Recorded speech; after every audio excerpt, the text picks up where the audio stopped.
E ainda seguindo aqui na região centro-sul-cearense, agora a gente vai até Quixelô contar a história de um projeto bem interessante, que é o projeto Almanac Quixelô, que celebra os 40 anos de existência, digamos assim, daquele município. Eu conversei com o Márcio Alves, ele que é bancário, ativista cultural, e fala um pouco sobre essa história tão importante, esse projeto que ele está desenvolvendo já há cerca de 20 anos. Vamos acompanhar. O Almanac Quixelô, ele surgiu justamente da necessidade da gente ter um registro histórico, né, da história do município de Quixelô, né? É muito comum, principalmente lá na cidade de Quixelô, principalmente estudantes da rede pública, né, no caso das escolas locais, procurar alguma informação sobre a origem do município, né? Então, há mais ou menos uns 20 anos, ou seja, já faz bastante tempo, que eu tive essa ideia de fazer realmente alguma coisa que pudesse deixar registrada essa história, né?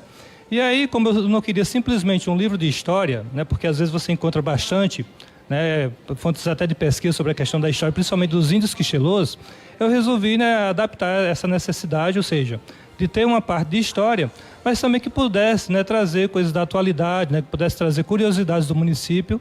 E aí, mais ou menos há uns 20 anos, eu tive a oportunidade de fundar o ISEC, né, que era o Instituto Cultural de Quixelô, né? E naquele ano de 2005, né, nós estamos em 2025, no ano de 2005 nós realizamos uma grande exposição com as fotos do João Alencar Oliveira Júnior, né, que teve, digamos assim, a iniciativa no ano de 1985 de fotografar o então distrito de Quixelô, que pertencia a Iguatu. Então, o João Júnior, nessa época, ele realizou mais de 100 fotos, né, do município, no caso era o distrito de Quixelô, e essas fotos, aproximadamente 120 fotos, a gente fez, digamos assim, uma seleção das 20 principais fotos, que a gente considerava que era o 20º aniversário do município, e a partir dessas 20 fotos a gente fez uma grande exposição itinerante, né? Inclusive ela circulou aqui por Iguatu, pelo Sesc, e também na zona rural lá do município de Quixelô. Então a ideia desse livro veio justamente desse período, ou seja, uns 20 anos mais ou menos, e é justamente isso, né? Relatar um pouco dessa história. E aí eu estou, digamos assim, colocando, né, algumas pitadas a mais, né? Por exemplo, tem a parte de culinária, tem a parte do esporte, né, das principais equipes que participam, tem a parte da geografia, né, que também a gente considera importante. Quixelô, para você ter ideia, né, os seus ouvintes também, né, quem está assistindo a gente, aproximadamente 70% da população reside ainda na zona rural do Quixelô.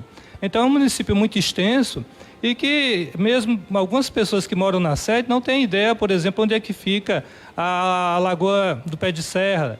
Então eu tive essa preocupação de visitar as mais de 60 localidades do município para justamente tentar fazer um apanhado, não só da parte geográfica mesmo, dos aspectos mais geográficos, mas também da sua geografia humana. Por exemplo, a quantidade de pessoas, de famílias que residem em cada localidade. E aí a gente tem tocado o projeto dessa forma. A base do projeto do Almanac Quixelô 40 anos será justamente essas fotografias, né, que o João Júnior realizou em 1985, e a partir dessas fotografias, que foram selecionadas, no caso 40 fotos, eu estou justamente tentando fazer, digamos assim, um apanhado dos principais eventos que ocorreram em determinadas localidades. Por exemplo, hoje a igreja de Quixelô, a igreja católica que eu falo, né, a sua sede, e a partir da foto, né, que o João registrou em 85, eu vou traçar alguns acontecimentos, né, que aconteceram no seu entorno, ou seja, na própria construção que foi modificada. E uma das curiosidades que trago, por exemplo, com relação a essa parte da igreja, é que a coluna Prestes, né, de Luiz Carlos Prestes, esteve passando por lá quando ia para Nova Floresta, no município de Jaguaribe, e que disparou alguns tiros, né, no cruzeiro da igreja. Então é um fato histórico em si, a coluna Prestes, mas que é desconhecido por muita gente que mora aqui, no caso, no Centro-Sul, no Quixelô. E aí a gente está dentro desse projeto do Almanac Quixelô 40 anos, fazendo todo esse apanhado, né? Claro que é impossível fazer tudo, mas pelo menos os aspectos principais, que a gente considera principal, pelo menos para esse momento, já que vai ter característica de um almanac, então ele pode ser renovado no próximo ano, daqui a uns 5 anos, então tem toda essa metodologia, digamos assim, para a elaboração desse projeto. Sim, a ideia das fotos da sede, o que vai acontecer? Vai ter a foto original, que o Júnior fez em 85, e eu estou fazendo a releitura do mesmo local, né, talvez nas mesmas condições de iluminação, no mesmo horário, e fazendo uma nova foto para justamente que se possa comparar, né, fazer esse paralelo entre as duas fotos em épocas distintas, né? E como você mesmo falou, na zona rural também, a gente pega não só essa parte da geografia, mas por exemplo, as curiosidades, né, que são inerentes. Por exemplo, no sítio Mata Fresca, que é uma das localidades que também vão estar lá, né, vão estar todas, na verdade, lá você vai ter o registro da casa do Coronel Pedro Gomes de Araújo, Coronel Pedroca, que possuía um dos maiores engenhos, né, de cana-de-açúcar, digamos assim, do Ceará, o maior alambique, né, que produzia a cachaça Mata Fresca. No Barroso, a gente vai ter como curiosidade a nossa artista global, que é a Bethânia, né? Ou seja, uma moradora do Quixelô que participou de novela da Globo. Então, assim, são muitas curiosidades que a gente vai linkando em cada região que a gente visitou. Por exemplo, também uma curiosidade que eu considero assim interessante é que não existe somente um Quixelô, né? Assim como não só existe o município de Iguatu, porque também existe um outro Iguatu, acho que no Paraná, se não me falha a memória, nós temos um outro Quixelô em Morada Nova, né? Não é um município, ou seja, é uma vila ligada ao município de Morada Nova, mas que eu tive a oportunidade de ir lá visitar, conhecer, né? Trazer também essa curiosidade dentro do almanaque, né? Eu conversei, inclusive, com uma pessoa de lá, né? Ela disse, não, foi uma pessoa há muitos, muitos anos realmente, né? Mais de 100 anos, que, segundo consta dos mais velhos, né? Essa tradição oral passada de pai para filho, era uma pessoa que tinha vindo aqui da Ribeira dos Quixelôs, né? Que aportou por lá, em Morada Nova, e que acabou sendo esse lugar conhecido por Quixelôs. É uma pequena vila, né, para quem tiver curiosidade de um dia ir para Fortaleza por lá, né, depois de Morada Nova, uns 25 quilômetros, você entra à direita e depois de uns 10 quilômetros você vai chegar na vila de Morada Nova, aliás, na vila de Quixelô. Com certeza. Wanderberg, nessa parte aí, qual foi a nossa preocupação? Primeiro, fazer um pequeno apanhado histórico, né? Com base no que foi escrito, né? Porque existem duas vertentes. Uma que os Quixelôs foram totalmente extintos e a outra que os Quixelôs continuam vivos nos hábitos das pessoas, em dormir de rede, em comer tapioca, beiju, né? Então, existe essa segunda leitura. Pela história, conta o seguinte, que todos os Quixelôs que moravam aqui na região, depois do aldeamento, né, no século XVIII, 1700, os remanescentes, ou seja, o que sobraram dos conflitos, né, principalmente com o invasor, eles foram remanejados, digamos assim, para Canindé, para a região de Canindé, né? Então, assim, oficialmente não era para ter nenhum Quixelô. Então, eu trago também essa abordagem, né? Será que os Quixelôs realmente sumiram, né, desapareceram?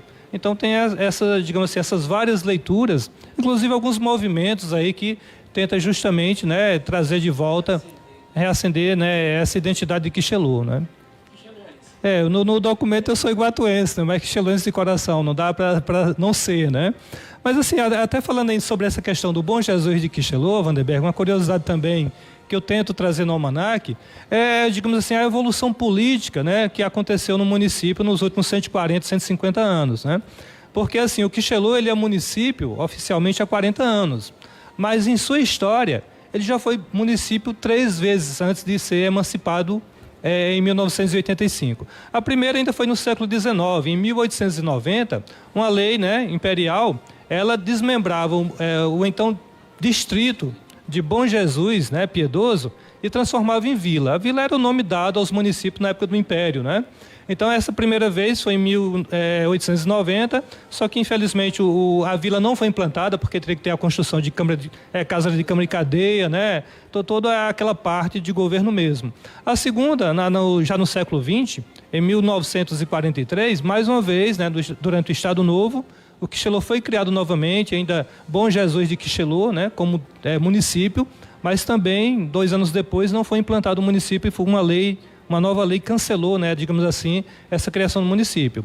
A penúltima vez foi em 1963, né, que teve até a participação do vereador Onísio Abreu, ex-vice-prefeito do município, mas que também, né, eu vendo essa lei que foi assinada inclusive pelo Virgílio Távora, né, fiz uma pesquisa ampla também na Assembleia Legislativa, 2 anos depois, né, principalmente com a ditadura militar que passou a vigorar em 64, essa lei também, digamos assim, extinguiu o município recém-criado de Quixelô. E a última, é claro, né, que chegou aos nossos dias, em 1985, com a assinatura da lei que criou o município no dia 1º de fevereiro de 85. Em verdade, eu ainda estou fazendo algumas audições, né, de algumas pessoas que ainda não foram, digamos assim, entrevistadas, conversadas, mas assim, eu tive uma preocupação muito grande, de certa forma, garantir uma isonomia, principalmente quem foi gestor do município. Então, eu entrevistei desde o primeiro prefeito, que foi o Marconi Matos, a gente conversou, né, ao último prefeito, que é o atual Adil Júnior, né, passando também pelos vice-prefeitos e também, como você mesmo falou, as pessoas, né, do povo, né. Por exemplo, lá tem registro, digamos assim, da primeira barbearia, né, que no caso ainda continua ativa, né? Depois de 50 anos. Eu tive a preocupação quando em vida ainda conversar com a dona Letícia, né? Que era talvez a única coveira do estado do Ceará, né? Então eu tenho muito registro ainda, né, nessa parte em vídeo, né, que a gente vai estar justamente apresentando a partir da publicação impressa, né, linkando com alguns vídeos que a gente tem colocado numa plataforma social. Tudo correndo bem, né, que eu espero que sim, a gente quer lançar ele no mês de dezembro. Então a gente está na formatação final, digamos assim, depois vamos levar para impressão e eu acredito, né, que no mês de dezembro a gente faça o lançamento, digamos assim, oficial do trabalho. Exatamente, né, será feito, né, em conjunto, tanto uma como a outra. Pois é, olha, para vocês que estavam acompanhando essa matéria, é muito importante, você que é quicheloense ou não quicheloense, acompanhar esse almanaque. Eu participei, o Márcio inclusive gravou uma participação minha aqui na rádio, porque eu faço parte da história de Quixelô, porque a primeira rádio de Quixelô quem botou fui eu, a Tapuia FM. Eu trabalhava na Oroz FM na época, lá em Oroz, e fui convidado pelo ex-prefeito, do ex-deputado Dr. José Hélio Dantas, para coordenar a criação da primeira rádio de Quixelô, a Tapuia FM, que era 88.9. Aí, até Luiz Rodrigues sabe da frequência ainda. Das rádios, viu? Luiz é uma sumidade, como diz acompanha tudo. Viu, Olinda? E para a gente falar também sobre esse trabalho do Márcio, é interessante porque celebra esses 40 anos, né, do município de Quixelô, que foi comemorado em fevereiro, celebrado em fevereiro, mas durante todo esse tempo é feito, né, essa festa, essa celebração, na verdade, e a intenção dele é o quanto antes também já divulgar e disponibilizar tanto nas redes sociais e também através do YouTube esse material, porque ele é um material impresso, né, que é o almanaque, e também tem a parte de vídeo, né, como você participou dessa produção também, muito interessante, e Quixelô fez parte de Iguatu e ainda faz parte, né, porque a gente sabe que apesar desse desmembramento político, nós praticamente somos uma cidade só, um município só. Pois é. Inclusive, lá na parte religiosa, o meu tio, na realidade a gente chama tio segundo, que ele era o tio da minha mãe, o padre Chagas Barros, também foi vigário lá em Quixelô nos anos 20, anos 30, por aí. E a gente mantém ainda essa ligação forte, né, com os quixeloenses. Com certeza. Meu dia 31 minutos.